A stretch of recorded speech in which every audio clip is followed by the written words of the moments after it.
Ya en tiempos de Isaías, los guías religiosos incurrieron en la condenación divina al arrogarse el derecho de hacer añadiduras a las leyes de Dios e interpretarlas. Su adoración se había convertido en un mandamiento de hombres, no de Dios. Y en los tiempos de Jesús sucedió lo mismo.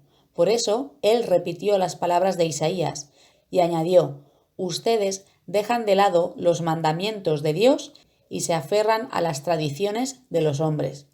Y es que cuando el imperio griego se dividió entre los 4 generales de Alejandro Magno, el espíritu de la cultura helénica y la religión griega se promovió por toda Judá, así como el idioma, la literatura y el estilo de vestir. La infiltración helénica alcanzó incluso al sacerdocio judío. Por esa vía comenzaron a enraizarse paulatinamente un conjunto de creencias en otro tiempo ajenas al pensamiento judío. Algunos judíos se dejaron arrastrar por la popularidad de la filosofía griega y hubo autores judíos que pensaron que era necesario adecuar las creencias judías a las nuevas tendencias. El judaísmo se divide en diferentes grupos. En medio de esta polémica, Jesús de Nazaret se presentó como el Mesías prometido. Vamos a ver cómo hizo frente a todas aquellas sectas judías enfrentadas. Esenios. Según Josefo, había unos 4000. Los esenios esperaban el día de juicio y el fin del mundo en su día. Por eso vivían al margen de la sociedad en zonas aisladas. Ocultaban sus enseñanzas en gran secreto.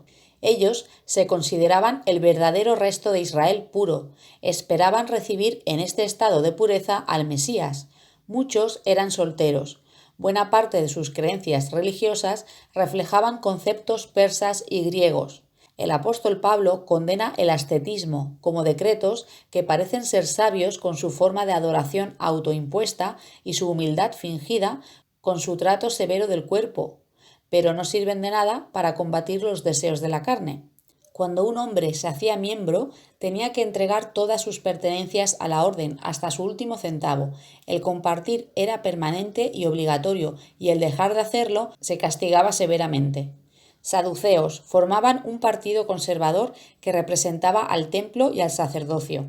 Eran de clase muy alta, aristócratas, sacerdotes con gran autoridad. Los saduceos preferían la relación diplomática con otras naciones a esperar al Mesías, si es que acaso creían en su venida. Tenían un acuerdo práctico con Roma. A ellos les tocaba manejar los asuntos del templo, los servicios sacerdotales, el cobro de diezmos, las contribuciones hechas en el templo, la venta de animales sacrificatorios en el atrio de los gentiles y el negocio del cambio de moneda que se llevaba a cabo allí. No querían que se presentara ningún Mesías que obstaculizara su labor. Por eso veían a Jesús como una amenaza para su posición y más cuando desenmascaraba su propia hipocresía. Jesús limpió el templo 2 veces y dijo que lo habían convertido en una cueva de ladrones. Escribas eran funcionarios de menor jerarquía, pero se les contaba entre los maestros de la ley. Desempeñaban cargos de copistas, incluso de jueces. Colaboraban estrechamente con los sacerdotes, juzgaban y hacían cumplir las leyes judías. También pertenecían al grupo de los fariseos. Jesús advirtió que a estos les gustaba el prestigio, les gustaba ser llamados rabí, que había llegado a ser un título de honor que significaba mi grande excelso. Fariseos. Con altanería y arrogancia, los escribas y fariseos se burlaban de la gente del pueblo, del vulgo, y las llamaban gente de la tierra, y las despreciaban como si fueran pecadores ignorantes y malditos que no merecieran una resurrección. Jesús dio un ejemplo de su hipocresía diciendo: agrandan las cajitas con porciones de las Escrituras. Algunos judíos llevaban atados a la frente o al brazo unos pequeños estuches llamados filacterias, que contenían pasajes cortos de la ley, pero los fariseos las hacían más grandes para dar la impresión de que les importaba mucho la ley. Filacterias viene de filacterión, una palabra griega que significa puesto avanzado, fortificación o salvaguarda. Los denominaron así por la influencia griega como algo que los protegía, y es que Jesús tenía razón cuando dijo que los llevaban como amuletos. Podía haber ciertas costumbres que, aunque no eran obligatorias porque Dios no las había impuesto, se hicieron costumbre. Como no violaban un mandato de Dios, Jesús las aceptó, igual que los discípulos. Por ejemplo, usar vino en la comida de la Pascua. Jesús no se opuso a ello. Celebrar la reedificación del templo. Todos los sábados iban a la sinagoga. Jesús aprovechó esta tradición para hablar a las personas. Otra costumbre era liberar a un prisionero cada año en la víspera de la Pascua. Tampoco era bíblico. No hay ninguna fuente externa bíblica que indique que fuera una costumbre romana. Pilato dijo: «Ustedes tienen por costumbre». Lo que Jesús censuró fue las tradiciones que se hacían más importantes que la propia palabra de Dios. Por ejemplo, los fariseos se inventaron el corbán. Con ello permitían que alguien que tenía que ayudar económicamente a su padre o a su madre no lo hiciera y en vez de eso, ese dinero se lo dedicara a Dios. Ya había un mandato en la ley sobre el diezmo para las contribuciones al templo. Con esto pasaban por alto el requisito divino de honrar a los padres. Con razón Jesús les dijo: «Han invalidado la palabra de Dios a causa de su tradición». Ni Jesús ni la mayoría de sus discípulos se educaron en las escuelas rabínicas. Era tan importante para ellos lavarse las manos hasta el codo que, según el Talmud babilonio, colocaba al que no se lavaba las manos hasta los codos al mismo nivel que el que tenía relaciones con una prostituta. Los regalos a los pobres se donaban públicamente en las calles, los nombres de los donantes se anunciaban en las sinagogas, los que daban una grande suma de dinero a los pobres se les trataba con una honra especial y se les sentaba al lado de los rabinos durante los servicios de adoración. Y todo esto era para ser vistos por los hombres, por eso Jesús otra vez se enemistó con ellos cuando dijo: «No vayan tocando trompeta». Los fariseos recitaban muchas oraciones diariamente a horas fijas, sin importar dónde estuvieran. Teóricamente deberían haberlas hecho en privado. Sin embargo, se las arreglaban a propósito para hallarse en las esquinas de las calles principales a la hora de orar, para que los viera la gente que pasaba por allí en 4 direcciones. Por eso Jesús dijo: «Cuando oren, no hagan como los hipócritas».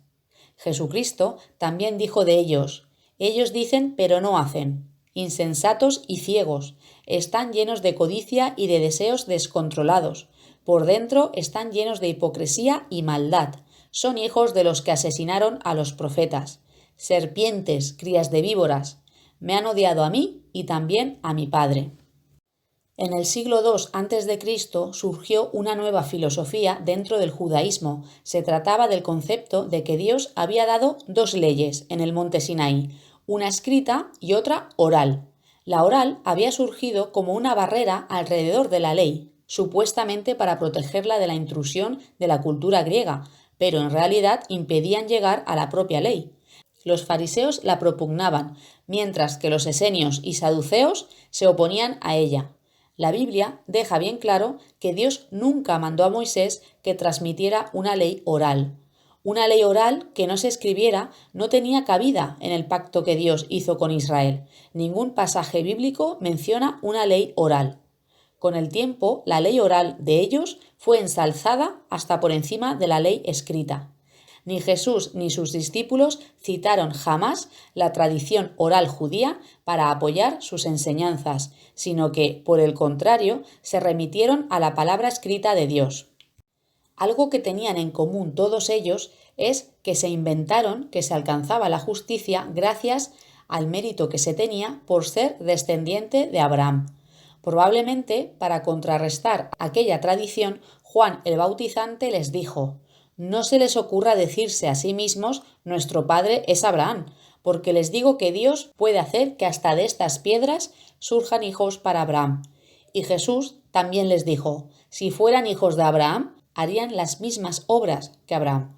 Y esta idea generalizada fue lo que llevó a este otro pensamiento que tenían en común: odiar a los enemigos. En el caso de los esenios, tenían un odio mordaz contra todo aquel que no perteneciese a su grupo. A sus miembros no se les permitía comer alimento alguno preparado por forasteros. Los escribas y los fariseos enseñaban que solo el judío que guardaba la ley oral era un verdadero prójimo. Tanto a los judíos, que no la cumplían, como a todos los gentiles, no se les consideraba prójimo, sino enemigos. A tales judíos heréticos y a los gentiles no se les prestaba ayuda ni aun estando su vida en peligro. Solo amaban a la familia y a los de su raza. En contraste, Jesús animó a amar a los enemigos, cumpliendo así la ley de Dios. Y si comparamos las creencias de estos grupos religiosos, encontramos que los saduceos negaban el destino, afirmando que la persona, mediante sus propias acciones, era la única responsable de lo que le aconteciese. Los fariseos concedían gran importancia al destino. Los saduceos tampoco creían en la inmortalidad del alma. Los esenios y los fariseos sí. Los fariseos creían en castigos o recompensas futuros después de la muerte. Los saduceos no aceptaban todas las inspiradas escrituras hebreas, solo creían en la ley de Moisés. No aceptaban ninguna enseñanza que no se mencionara explícitamente en el Pentateuco, aunque se expusiera en otra parte de la palabra de Dios. Por eso rechazaban las muchas tradiciones orales que observaban los fariseos. Es posible que el nombre saduceo provenga de Sadoc, sumo sacerdote de los tiempos de Salomón. Los saduceos se basaban en la genealogía y la posición. Los fariseos no descendían de una clase sacerdotal, pero al ser expertos en la ley y las tradiciones, tenían muchísima autoridad. Según Josefo, las enseñanzas de los saduceos solo convencían a los ricos. Los fariseos, por el contrario, podían ejercer una enorme influencia sobre las masas. No obstante, aquellas tradiciones habían llegado a ser tantas que era imposible que el trabajador común pudiera observarlas. Por ejemplo, los fariseos podían ayudar en sábado a un animal doméstico que se había caído o estaba herido, pues era una inversión económica, pero nunca a un hombre o a una mujer a menos que fuera cuestión de vida o muerte. Y los esenios iban incluso más allá. Si alguna criatura se caía en un hoyo en el sábado, el esenio no podía sacarla. Una enfermera esenia ni siquiera podía llevar un bebé en el sábado. Con razón, Jesús denunció aquellas tradiciones como cargas pesadas sobre los hombros de los hombres. Los saduceos negaban rotundamente la resurrección. Los fariseos creían que las almas de las personas sobrevivían a la muerte y, en el caso de que hubieran sido justas, volvían a vivir en cuerpos humanos.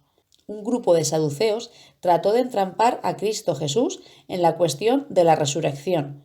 Como Jesús sabía que los saduceos rechazaban todos los escritores inspirados con la excepción de Moisés, respondió basándose en el Pentateuco.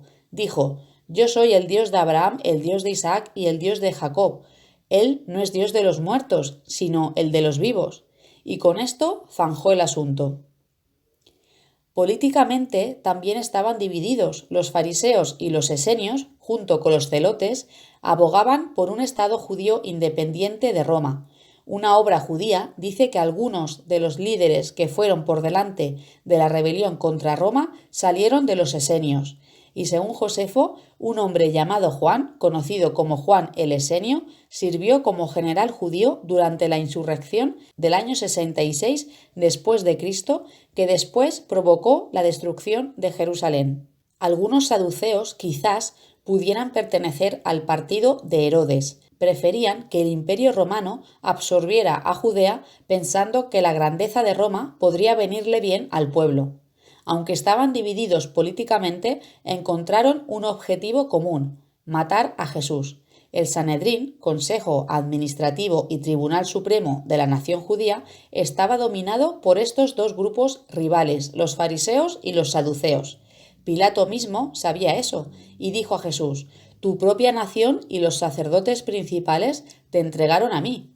Como los saduceos tenían una orientación política, lógicamente demostraron su lealtad a Roma y gritaron: «Si lo pones en libertad, no eres amigo de César», amenazando así a Pilato. «No tenemos más rey que César». Tras la muerte y resurrección de Jesús, fueron los saduceos los primeros que intentaron detener la difusión del cristianismo.